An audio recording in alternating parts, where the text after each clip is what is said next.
சொல்றேன். இந்த இருமொழி கொள்கையோட முக்கியத்துவத்தை சொல்றேன். இன்னைக்கு சைனா இருக்குது, வட அமெரிக்க நாடுகள் பல அமெரிக்கா பக்கத்திலேயே இருக்கு. இது எல்லாம் இருந்தும் கூட இந்தியா ஏன் ஐடில முன்னேறி ஐடி தொழில்துறையில் முன்னணியில் இருப்பதற்கு காரணம் ஆங்கிலம். அண்ணாவினுடைய 100வது பிறந்தநாள் அன்னைக்கு டைம்ஸ் ஆஃப் இந்தியா அண்ணாவினுடைய படத்தை போட்டு மிக அவரை பாராட்டி ஒரு கட்டுரை எழுதினது. The man who retained English இன் இந்தியான்னு ஒரு மிக மிக அழகான கட்டுரை எழுதினது.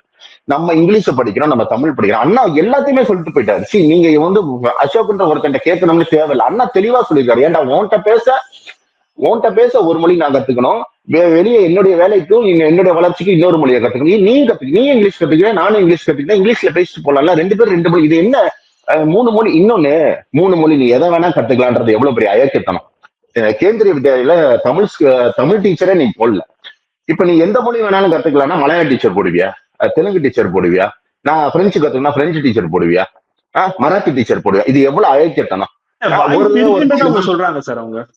இது பேர் ஏமாத்து வேலை, இது பேர் அயக்கத்தனம், இது பேர் தான் திணிக்கிறது. நீ இப்ப ஆட்டோமேட்டிக்கா என்ன பண்ணுவ, நீ இந்திக்கு மட்டும் தான் டீச்சருக்கு எடுத்துக்கன்னு மாணவனா, வேற என்ன நீ சொல்லுவ? சரி, எத்தனை உத்தரப்பிரதேசத்துல மும்மொழி படிக்கிற இதுல வந்து எத்தனை பேர் வந்து தமிழ் படிக்கிறாங்க, தெலுங்கு படிக்கிறாங்க, கன்னடம் படிக்கிறாங்க? எவனுக்கா தெரியுமா? முதல்ல இந்திக்காரங்கல்ல பணக்காரன் உயர்ந்த அப்பர் சொசைட்டியை எடுத்துக்கங்க. அப்பர் சொசைட்டியை எடுத்துக்கங்க. மெட்ராஸ் எக்ஸ்பிரஸா சென்னை எக்ஸ்பிரஸ்னு ஒரு படம் வந்துச்சுல்ல, அந்த படத்துல ஷாருக் கான் நடிக்கிறாரு. அந்த படத்துல அவ்வளவு பெரிய டைரக்டர் ரோஹித் செட்டி.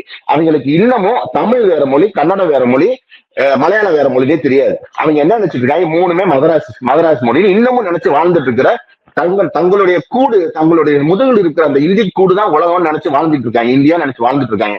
இப்படிப்பட்ட ஒரு மிகவும் பின்தங்கிய ஒரு சமூகம், மிகவும் முன்னேறிய ஒரு சமூகத்துக்கு பாடம் எடுப்பதையோ சட்டங்களை போடுவதோ வந்து ரொம்ப ரொம்ப கேவலம். இன்னொன்னு அந்த அமைச்சருடைய மிகப்பெரிய அசிங்கம் என்ன தெரியுமா? அந்த அமைச்சராக மட்டும் இல்ல, கவுன்சிலராக கூட இருக்க தகுதி இல்லைன்றதுக்கு என்ன தெரியுமா? திஸ் இஸ் ரூல் ஆஃப் லாங்கிறாரு. எந்த லா சொல்லுது தமிழ்நாட்டை வந்து மும்மொழி கொள்கைன்னு?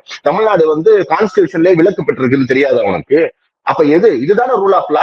தமிழ்நாட்டுக்கு இருமொழி கொள்கை என்பதுதானே ரூல் ஆஃப் லா. அப்புறம் எந்த ரூல் ஆஃப் லா பத்தி பேசுற? பிஜேபி ரூல் ஆஃப் லா பத்தி பேசுறியா நீ?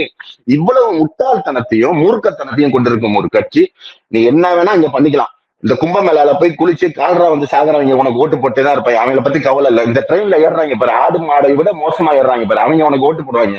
நாகரிகமான தமிழர்கள் ஒரு நாளும் பாஜக என்கிற இந்த காட்டு மிராண்டிகளுக்கு ஒரு நாளும் ஆதரவாக இருக்க மாட்டார்.